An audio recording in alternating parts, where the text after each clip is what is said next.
आप सभी का मंगल हो। नमस्कार। ससुराल में अपने पियर की स्वयं की गरिमा कैसे बढ़े, कैसे बने और बनी रहे, तभी आप बड़े घर की क्या कहते हैं बेटी कहलाएंगे। मुंशी प्रेमचंद जी की कहानी के हिसाब से मतलब खानदानी स्त्री।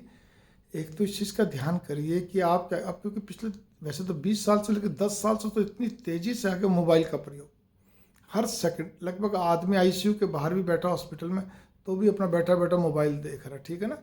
भावना यहाँ पे घर में आप बहुत ज़्यादा मोबाइल का प्रयोग कर रही हैं, चाहे बातें कर रही हैं लगातार, किसी से भी हो सकती है, लेकिन आपकी एक फ्रिक्वेंटली आदत है, थोड़े थोड़े में कहीं ना कहीं फ़ोन आपका आ रहे हैं, आप कर रही हैं, सब कुछ है, ठीक है। इसी प्रकार से क्या कहते हैं आप या उसमें गेम खेल रही हैं या चैटिंग कर रही हैं, सोशल साइट्स पे हैं, कुछ भी आप है, फिल्में देख रही हैं यूट्यूब या कुछ भी कर रही हैं, ठीक है ना। तो उससे क्या होता है, देखिए घर का ढांचा बड़ा बिगड़ता है और एक अजीब सा लगता है। गर्भावस्था में तो बच्चे पे भी बुरा प्रभाव पड़ता है, आपके तन मन के साथ साथ बच्चे पे, लेकिन बिना गर्भावस्था के भी देखो ससुराल में ऐसा नहीं चलता है। वैसे तो अपने घर में भी नहीं चलता है और ना ही चलना चाहिए, क्योंकि ये तन मन को जहाँ प्रभावित करता है नकारात्मक, और घर के अंदर भी एक अजीब स्थिति हो जाती है। आपने पियर में भी ये सारे दिन ये करती रहती है, कोई काम सीखती नहीं या कुछ करती नहीं, पढ़ाई में कम मन लगता है, जो भी वगैरह वगैरह, 100 का हाथ नहीं बटाती, जो भी वही आदत आपकी अपने ससुराल में रहती है। कैसे पार पड़ेगी? आखिर उलाना तो मिलेगा ना, और जब ज़्यादा उलाना मिलेगा तो फिर आप फुनक के खड़ जाएंगे, फिर पियर में बात जाएगी कि हमारी बेटी को किस लिए करे कोई। तो ये चीज़ें अच्छी नहीं है। पियर वालों को भी चाहिए उल्टा आपको ही डांटना चाहिए, ठीक है। और आपको खुद को समझदारी बहुत कम प्रयोग करें, जरूरी है तो करें, और एक विशेष समय होता है जब आप दिन के समय आराम करेंगे, रात के समय, ठीक है ना, तब आप करिए आप अपना ये प्रयोग में। या बिल्कुल ही कोई नहीं है, थोड़ा बहुत कर लिया लेकिन जो आपका 0 आवर्स का मतलब जो आपकी बाकी से, अगर आप हाउस वाइफ है तो आपको नई नई चीज़ें बनाने की कला आनी चाहिए। एक स्त्री के पास वैसे तो सच पूछा तो टाइम नहीं रहता घर के अंदर, कारण कि उसको बहुत सारे काम हो जाते हैं अगर वो ध्यान दे तो, ठीक है ना। आजकल ठीक है बहुत सारी चीज़ें रेडीमेड भी आ रही हैं, सब कुछ है अब तो, ठीक है, लेकिन फिर भी हमें खुद को बनाने की कला भी तो आनी चाहिए।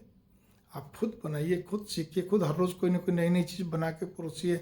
आप घर के सभी कपड़े, चादर, पर्दे और बहुत सारी चीज़ें, आपको हर तरह की छोटी छोटी चीज़ आनी चाहिए। देखिए कपड़े यूँ फेंके भी नहीं जाते हैं, ठीक है ना, चाहे वो अपर मिडिल फैमिली हो और चाहे क्या कहते हैं आपकी मिडिल फैमिली हो, लेकिन उसमें क्या होता है कहीं ना कहीं टाँका लगाना, टमका लगाना, खुद को अगर कम आता, कुछ ज़्यादा ही वो हो गया तो उसको ठीक करा।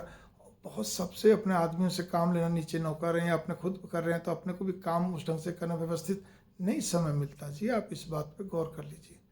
तो मेरी भावना बस केवल इतनी सी है कि आपको इन चीज़ों पे बहुत, और इसी प्रकार से एक और भी चीज़ होती है, कई स्त्रियों को क्या था, बस जब देखो जब कहते बाजार से मंगवाती रहेंगी, बस जरा भी सिर दुखा या कोई बात हुई, नहीं भी दुखा तो भी कोई दिक्कत नहीं, बस ये आज मन नहीं है जी, वो बाजार से बस चीज़ें मंगवाती रहेंगी, बाजार के खाने के शौकीन होती हैं वो, ठीक है ना। और अगर पति भी ऐसे मिले तो राम मिलाई जोड़िए कंधा है कौड़ी, कहावत है ना, वाली बात बन जाती है। लेकिन नहीं, आपको आने वाले बच्चों के भविष्य को देखते अपनी आदत में पूर्णतः सुधार करना, थोड़ा नहीं पूर्णतः सुधार करना चाहिए। कभी कभार बाहर का खा लिया ठीक है, लेकिन रोज़ रोज़ नहीं, ठीक है। इस चीज़ पे गौर करके चलिए तो ये आपके लिए अच्छा रहेगा, बढ़िया रहेगा।